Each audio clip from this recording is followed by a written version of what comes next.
द्वादश ज्योतिर्लिंगों के दर्शन के कड़ी में आज हम आपको एक ऐसे ज्योतिर्लिंग का दर्शन कराएंगे जो कि कब्रिस्तान से सटा हुआ है। एक तरफ जहां कब्रिस्तान पर फातिमा पढ़ा जाता है तो दूसरी तरफ मंदिर की घंटी और ओम नमः शिवाय का मंत्र भी पढ़ा जाता है।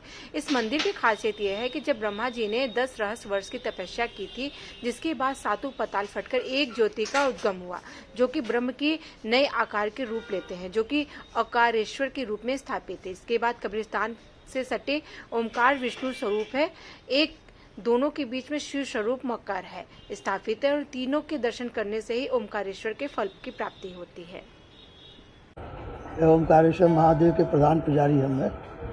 क्या महत्व है मंदिर का? कब स्थापित हुआ था? दर्शन करने से क्या महत्व है? ये मूर्ति स्थापित नहीं है, ये स्वयंभू है।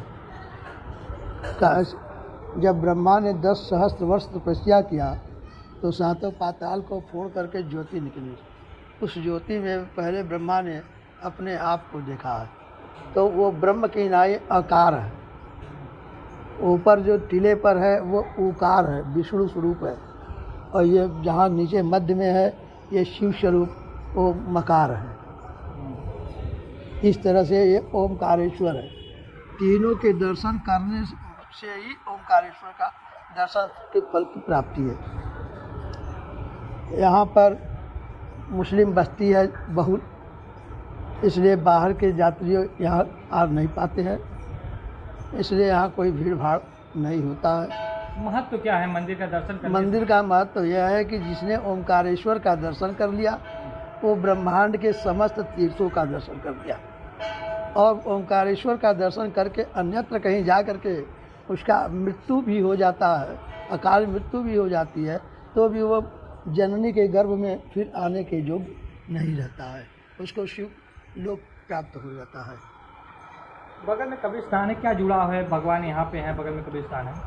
अब कब्रिस्तान तो आज का नहीं है, कब्रिस्तान तो उस समय का है जब औरंगजेब ने मंदिरों को तोड़ा है, तो सारे ज़मीनें जो थी मंदिर के तोड़ने के बाद जो था, जो ज़मीन थी मंदिर की या प्रांगण थे, वो सब गवर्नमेंट उस समय का औरंगजेब मुसलमानों को हैंडओवर कर दिया।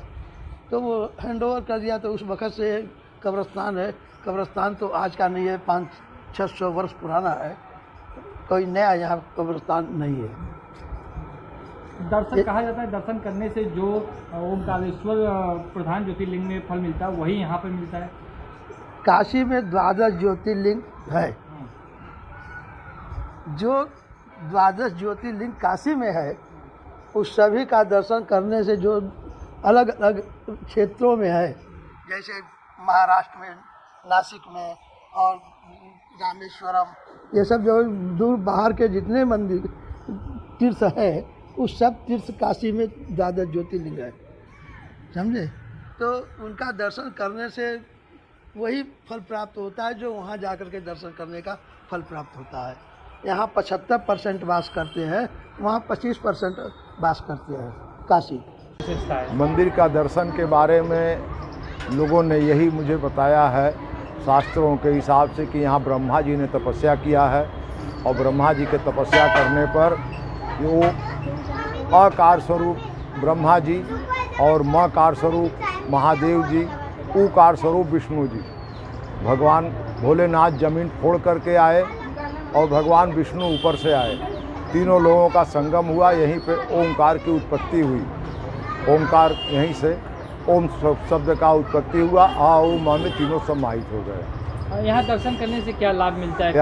यहाँ दर्शन करने से 3 पीढ़ियाँ तर जाती है। ये आपको ब्रह्मवर्त पुराण के हिसाब से मिलेगा। यहाँ दर्शन करने पर 3 पीढ़ियाँ तर जाती है।